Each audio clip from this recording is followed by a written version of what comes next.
আসসালামু আলাইকুম প্রিয় দর্শক, সবাই কেমন আছেন? প্রতিদিনের মতো চলে আসলাম এই মুহূর্তের আজকের 30শে মার্চ 2026 রোজ সোমবারের খুবই গুরুত্বপূর্ণ ঝড় বৃষ্টি, নিম্নচাপ, ঘূর্ণিঝড়, কালবৈশাখী, শিলাবৃষ্টি ও বজ্রবৃষ্টির আবহাওয়ার খবর নিয়ে। আজকের আবহাওয়ার পূর্বাভাসে বলা হয়েছে আগামী 24 থেকে 48 ঘন্টার মধ্যে সারা দেশ থেকে বিদায় নিতে পারে বৃষ্টি বলয় রিমঝিম।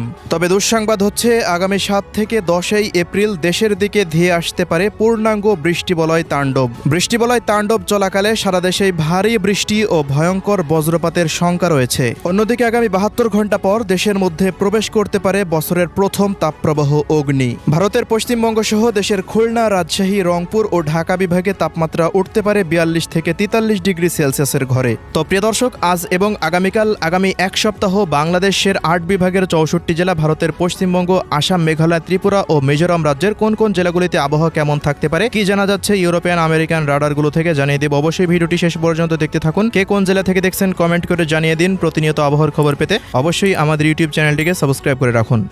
প্রিয় দর্শক, আমরা এই মুহূর্তে সরাসরি চলে আসলাম ইউরোপিয়ান আবহাওয়ার পূর্বাভাস মডেল রাডারের মেঘমালা প্লাস বৃষ্টিবাহী মোডে। তো শুরুতে আমরা এই মুহূর্তে 30শে মার্চ 2026 রোজ সোমবার সকাল থেকে দুপুর পর্যন্ত সারা বাংলাদেশের আবহাওয়া পরিস্থিতি কেমন থাকতে পারে সেই দিকে একটু লক্ষ্য রাখবো। তো প্রিয় দর্শক, দেখতে পাচ্ছি যে সকাল থেকে দুপুরের মধ্যে ঢাকা, মুন্সিগঞ্জ থেকে শুরু করে মাদারীপুর, শরীয়তপুর, গোপালগঞ্জ, টঙ্গীপাড়া, রাজবাড়ী, মানিকগঞ্জ, টাঙ্গাইল, কিশোরগঞ্জ, গাজীপুর, মোট কথা ঢাকা বিভাগের প্রায় 13টি জেলার ওপর দিয়েই আকাশটা কিছুটা মেঘলা থেকে মেঘাচ্ছন্ন অবস্থায় থাকার সম্ভাবনা রয়েছে।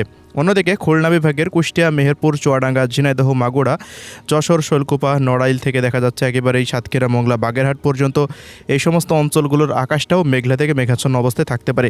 এদিকে বরিশাল বিভাগের বরিশাল, পিরোজপুর, ঝালকাঠি, চট্টগ্রাম বিভাগের ব্রাহ্মণবাড়িয়া, কুমিল্লা, ফেনী, নোয়াখালী, লক্ষ্মীপুর, চাঁদপুর, সিলেট বিভাগের 4টি জেলা, ময়মনসিংহ বিভাগের 4টি জেলা এবং রাজশাহী বিভাগের পাবনা, ঈশ্বরদী সহকারে এদিকে ভারতের পশ্চিমবঙ্গের কলকাতা, হাওড়া, হুগলি, চন্দননগর, কাটোয়া, শিউড়ি, বর্ধমান অঞ্চলগুলোর আকাশে দেখা যাচ্ছে মেঘলা থেকে মেঘাচ্ছন্ন হয়ে থাকতে পারে। তবে রংপুর বিভাগের আকাশটা কিছুটা তুলনামূলকভাবে মেঘের উপস্থিতি কম লক্ষ্য করা যাচ্ছে। রাজশাহী বিভাগের পশ্চিমাঞ্চলের বর্ডার অঞ্চলগুলোতে আকাশের মেঘলা একটু কম থাকতে পারে।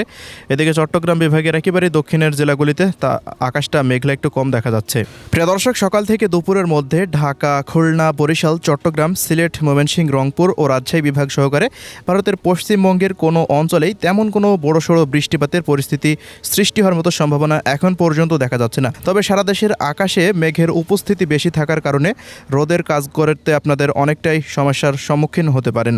এছাড়া তেমন কোনো বৃষ্টিপাতের আভাস এই মুহূর্তে রাডার থেকে ধরা পড়ছে না। তো এবার জানিয়ে দিচ্ছি দুপুর থেকে রাতের মধ্যে কোন কোন অঞ্চলগুলোতে বৃষ্টিপাত হতে পারে।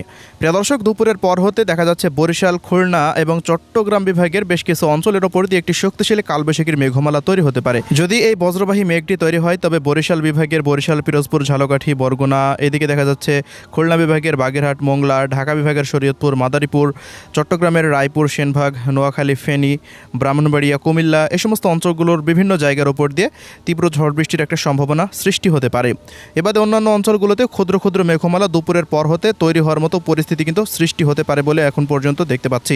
এছাড়া প্রিয় দর্শক, বিকেলের পর হতে সন্ধ্যার মধ্যে দেখা যাচ্ছে ঢাকা বিভাগের দিকে কয়েকটি অঞ্চলে ঢাকা, দোহার, মুন্সিগঞ্জ, ফরিদপুর, শিবচর, মাদারীপুর, মকসেদপুর, গরুনদী, টঙ্গীপাড়া, গোপীনাথপুর, এদিকে বালিয়াকান্দি, পাংশা, শিবালয়, নগরপুর, টাঙ্গাইল, কালীহাটি, সিরাজগঞ্জ, এই সমস্ত অঞ্চলগুলোর আশেপাশ সহকারে মেঘমালা তৈরি হতে পারে।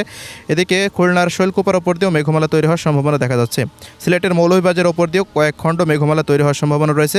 ভারতের পশ্চিমবঙ্গের বর্ধমান, আরামবাগ, চন্দননগর, শান্তিপুর, কলকাতা অঞ্চলগুলোর ওপর দিয়েও কয়েক খণ্ড মেঘমালা তৈরি হতে পারে বজ্রবৃষ্টির। এই মেঘগুলো তৈরি হলে বিভিন্ন অঞ্চলে দফায় দফায় কালবৈশাখী ঝড় এবং বজ্রসহ বৃষ্টিপাত হওয়ার সম্ভাবনা রয়েছে। দর্শক, এবার চলে আসলাম সন্ধ্যার পর হতে রাত 2টা-3টার মধ্যে কোন কোন অঞ্চলগুলোতে বৃষ্টিপাত হতে পারে সে আপডেটে। আমরা দেখতে পাচ্ছি যে রাজশাহী বিভাগে লালপুর, পাবনা, ভেড়া, ভাঙ্গুড়া, তাড়াশ, সিরাজগঞ্জ এই অঞ্চলগুলো, নাটোর, সিংড়ার আশেপাশ দিয়ে বৃষ্টিপাতের সম্ভাবনা। ময়মনসিংহ, শেরপুর, জামালপুর, নেত্রকোনা, সিলেট, সুনামগঞ্জ, মৌলভীবাজার, হবিগঞ্জের বিভিন্ন গ্রাম উপজেলার উপর দিয়ে বৃষ্টিপাত হতে পারে এবং চট্টগ্রাম বিভাগের ব্রাহ্মণবাড়িয়া, কুমিল্লা অঞ্চলগুলোর বিভিন্ন অঞ্চলের উপর দিয়ে বৃষ্টিপাতের আশঙ্কা। খুলনা বিভাগের নড়াইল জেলার আশেপাশ দিয়ে, ঝিনাইদহর আশেপাশ দিয়ে বৃষ্টিপাতের সম্ভাবনা দেখা যাচ্ছে। এছাড়া প্রিয় দর্শক, এর পরবর্তী সময় মধ্যরাতের দিকে সিলেট এবং কুমিল্লা এবং ভারতের ত্রিপুরা রাজ্যের ওপর দিয়ে মেঘগুলো সরে যেতে পারে। ওই মুহূর্তে দেখা যাচ্ছে ত্রিপুরা রাজ্যের আমবাসা, আগরতলা, রামপুর, আইজল এবং সিলেটের 2-1 অঞ্চল, চট্টগ্রাম বিভাগের খাগড়াছড়ি, রাঙ্গামাটি, পার্বত্য অঞ্চলগুলোতে বৃষ্টি বা বজ্রসহ বৃষ্টিপাতের পরিস্থিতির সৃষ্টি হতে পারে বলে এই মুহূর্তে আমরা দেখতে পাচ্ছি। এছাড়া এর পরবর্তী দিন 31 তারিখেও দফায় দফায় তীব্র ঝড় বৃষ্টি ধেয়ে আসার সম্ভাবনা রয়েছে। বৃষ্টি বলাই বিজলি যে এই মুহূর্তে দেশের মধ্যে চালু রয়েছে সেটি আগামী 31 তারিখে শেষ দফায় সক্রিয় হয়ে উঠতে পারে। সেটি ভারতের পশ্চিমবঙ্গের দিক থেকে সর্বপ্রথম দেখা যাচ্ছে সক্রিয় হয়ে ওঠার পর আস্তে আস্তে বাংলাদেশের মধ্যে প্রবেশ করতে পারে। এই মুহূর্তে রাজশাহী বিভাগের রাজশাহী, চাঁপাইনবাবগঞ্জ, নওগাঁ, জয়পুরহাট, আদমদিঘি, নন্দীগ্রাম, নাটোর, পাবনা এই সমস্ত অঞ্চলগুলোতে বৃষ্টিপাতের আশঙ্কা। খুলনা বিভাগের মেহেরপুর, চুয়াডাঙ্গা, ঝিনাইদহ, কুষ্টিয়া এই অঞ্চলগুলো এবং ভারতের পশ্চিমবঙ্গের কলকাতা, খড়গপুর, চন্দননগর, হাওড়া, হুগলি, বর্ধমান, কাটোয়া, সিউড়ি, নলহাটি, দুর্গাপুর থেকে মালদা, উত্তর ও দক্ষিণ দিনাজপুর পর্যন্ত বিশাল আকৃতির একটি মেঘমালা তৈরি হতে পারে এবং এই মেঘগুলো পরবর্তী সময় আস্তে আস্তে বাংলাদেশের মধ্যে ধেয়ে আসার সম্ভাবনা রয়েছে। মেঘটি যদি বাংলাদেশে প্রবেশ করে তবে ঢাকা বিভাগের প্রায় 13টি জেলার উপর দিয়ে প্রভাব পড়তে পারে। খুলনা, বরিশাল বিভাগে হালকা মাঝারি প্রভাব পড়তে পারে। সিলেট, ময়মনসিংহ বিভাগেও মাঝারি মানের প্রভাব পড়ে বিভিন্ন অঞ্চল জুড়ে বৃষ্টিপাত ঘটিয়ে তা আস্তে আস্তে ত্রিপুরা রাজ্য হতে মেঘখণ্ডটি দেশ ত্যাগ করার সম্ভাবনা রয়েছে। এর পরবর্তী সময়ে আস্তে আস্তে দেশের আবহাওয়া স্বাভাবিক হতে পারে। 1 তারিখের পর হতে দেশে প্রবেশ করবে তীব্র তাপপ্রবাহ অগ্নি। দর্শক, চলে আসলাম তাপপ্রবাহের আপডেটে। দেখতে পাচ্ছি যে আগামী 1 এপ্রিল থেকেই দেশের মধ্যে সক্রিয় হতে পারে তাপমাত্রা অগ্নি। এর প্রভাবে দেশের বিভিন্ন অঞ্চলে তাপমাত্রা পরিস্থিতি প্রায় পশ্চিমাঞ্চলের জেলাগুলিতে 41 থেকে 42 ডিগ্রি সেলসিয়াস পর্যন্ত উঠতে পারে। ভারতের পশ্চিমবঙ্গে 43 থেকে 44 ডিগ্রি সেলসিয়াস পর্যন্ত তাপমাত্রা উঠতে পারে। তবে সুখবর হচ্ছে আগামী 7 এপ্রিল পর্যন্ত এই তাপপ্রবাহটি চলমান থাকতে পারে। 7 এপ্রিলের পর দেশের মধ্যে প্রবেশ করতে পারে আরও একটি নতুন শক্তিশালী পূর্ণাঙ্গ বৃষ্টি বলয়। তো এই ছিল আজকের আবহাওয়া আপডেট। আল্লাহ হাফেজ।